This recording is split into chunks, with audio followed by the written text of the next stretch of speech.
गं गणपतये नमः।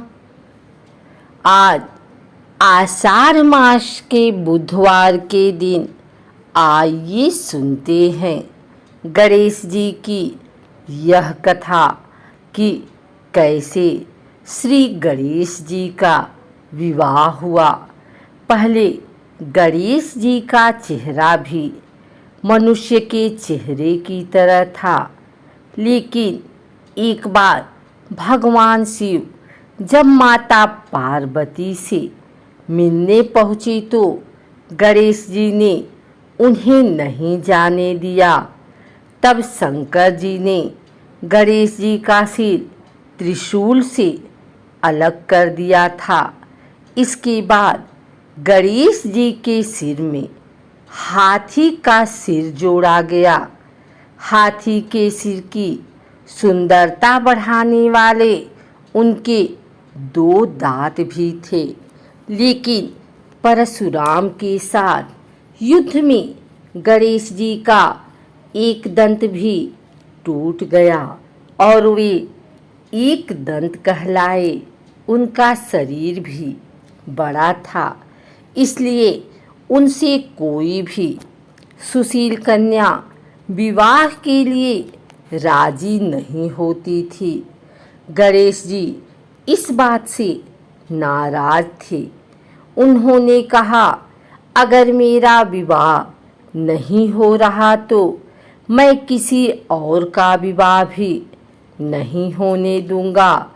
उन्होंने अपने चूहे को आदेश दिया कि जिस रास्ते से किसी भी देवता की बारात गुजरे उस रास्ते को और विवाह मंडप की भूमि को अंदर से खोखला कर विघ्न डालो।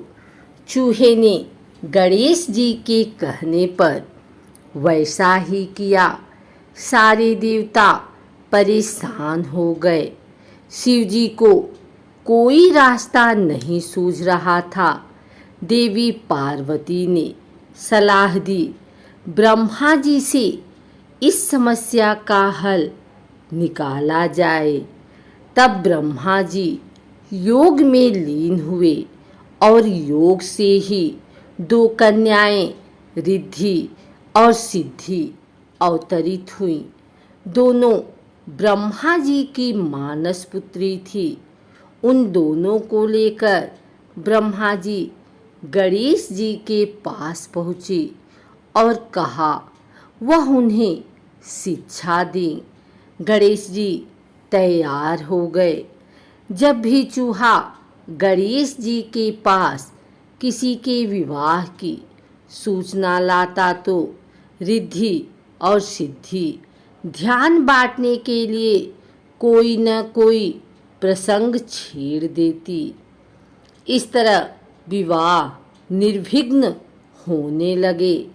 एक दिन चूहा आया और उसने देवताओं के निर्विघ्न विवाह के बारे में बताया। तब गणेश जी को सारा मामला समझ में आया। गणेश जी के क्रोधित होने से पहले ब्रह्मा जी उनके पास रिद्धि सिद्धि को लेकर प्रकट हुए। उन्होंने कहा, आपने स्वयं इन्हें शिक्षा दी है। मुझे इनके लिए कोई योग्य वर नहीं मिल रहा है। आप इनसे विवाह कर लें। इस तरह रिद्धि बुद्धि विवेक की देवी और सिद्धि सफलता की देवी से गणेश जी का विवाह हो गया और फिर बाद में गणेश जी के शुभ और लाभ 2 पुत्र भी हुए। ब्रह्मवैवर्त पुराण के अनुसार भगवान विष्णु के अवतार परशुराम शिव के शिष्य थे। जिस फरसे से उन्होंने 17 बार क्षत्रियों को धरती से समाप्त किया था, वो अमोघ फरसा शिव ने ही उन्हें प्रदान किया था। 17 बार क्षत्रियों को हराने के बाद ब्राह्मण परशुराम शिव और पार्वती के दर्शन के लिए कैलाश पर्वत पर गए। उस समय भगवान शिव शयन कर रहे थे और पहरे पर स्वयं गणेश थे। गणेश ने परशुराम को रोक लिया। परशुराम को क्रोध बहुत जल्दी आता था। वे रोके जाने पर गणेश से झगड़ने लगे। बात बात में झगड़ा इतना बढ़ गया कि परशुराम ने गणेश को धक्का दे दिया। गिरते ही गणेश को भी क्रोध आ गया। परशुराम ब्राह्मण थे, सो गणेश उन पर प्रहार नहीं करना चाहते थे।